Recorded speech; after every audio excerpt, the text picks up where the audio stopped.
everybody, this is the Wikstrand. So, I saw the movie Breach with Bruce Willis. I thought it was one of the worst things I've ever seen in sci-fi. It was an atrociously awful movie. And I thought to myself, it cannot get any worse than this. Then by pure accident, on the same fucking day, I saw Alien Warfare, which somehow managed to be even worse than Breach. Alien Warfare remains to this day as one of the single worst sci-fi films I have ever seen. Almost every single aspect of it is some of the worst I've ever seen. The acting, the script, the production value, the special effects, everything is some of the worst I've ever seen. It also contains two of the dumbest scenes I have ever seen in a movie.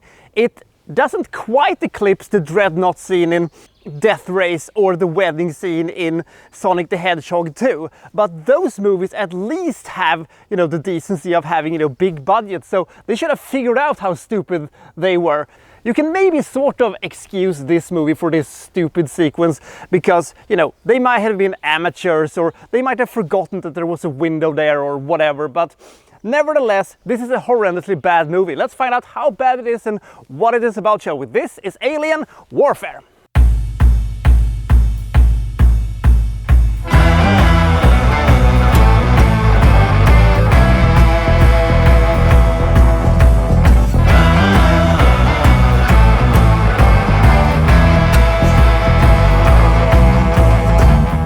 This SEAL team that, among others, contains two brothers who is constantly bickering to each other, about a job that went horrendously wrong a while back. We'll get to that in a second. But they are via an agency, which is probably the CIA, is being sent to the Caucasus to investigate some kind of a research lab or whatever it is, some kind of an old Soviet bunker or something like that, where people has disappeared for some reason.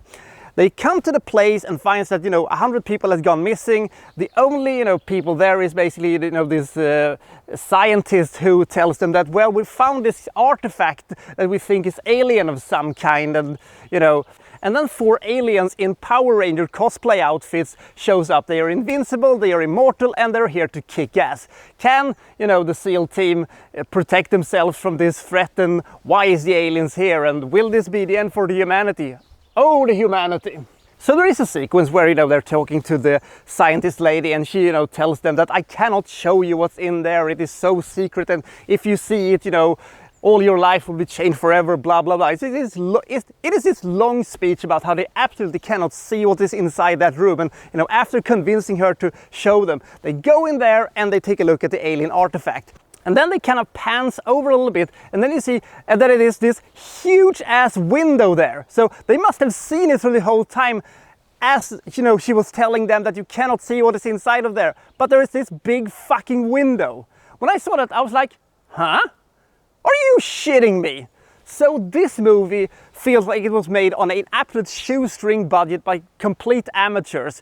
Everything looks absolutely horrendously awful. The sets look dreadful, the special effects look horrible, almost on Birdemic level. Speaking of Birdemic level, the acting is on absolute Birdemic level in this movie, and I mean, you cannot expect, Daniel Day-Lewis or Robert De Niro or Meryl Streep to show up in, an alien invasion movie. The acting is really on another level of absolutely awful. The script is absolutely horrendously bad, with horrendously written characters. We have this sequence where they are attempting to free these, hostages in some kind of a, Middle Eastern country or something like that. I think it's supposed to be, and it looked so bad and it felt so hokey.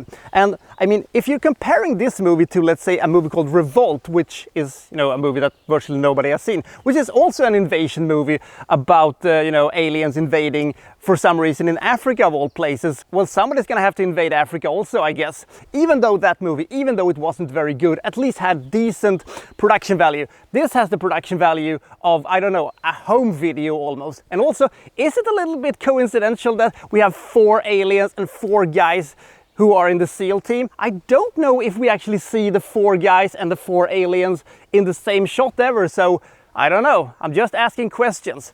So this is a bad, boring, incredibly cheap looking alien invasion movie that you should absolutely not see. Despite clocking in at only 86 minutes, this was quite a chore to get through. And it all ends in a horrendous cop-out, which made me go, oh, fuck off! Fuck the fuck off! This is... oh, God, you went there! Ooh, so... it's not very good, is all I'm saying. Are there any redeeming qualities regarding this movie? Short answer is no. Because, simply put, I have seen so many movies that are even worse than this one. So, it is still not going to get, a 0 rating or anything like that, but it is still one of the worst sci-fi movies I've ever seen, and one of the worst movies I've seen in recent years. And that sequence with the window, it was just too much. I was like, what the fuck? It's a window there, you idiots! I don't know if I'm generous by giving this movie 3 points, but I do know this. This is one of the worst sci-fi movies I've ever seen. I love movies about alien invasions and stuff like that, but this is the worst version of that story that I've ever seen. This was horrendously bad and one of the single worst movies I've seen. This movie looked so fucking bad and it was so fucking awful that I thought actually for a second that it might be, some kind of a rib, some kind of a joke that, let's see how bad we can make a sci-fi movie about an alien invasion, and I don't think you can get that much worse than this. So I'll see you next time for Well So and So reviewing, well, such and such. Thank you for watching. Thank you very much.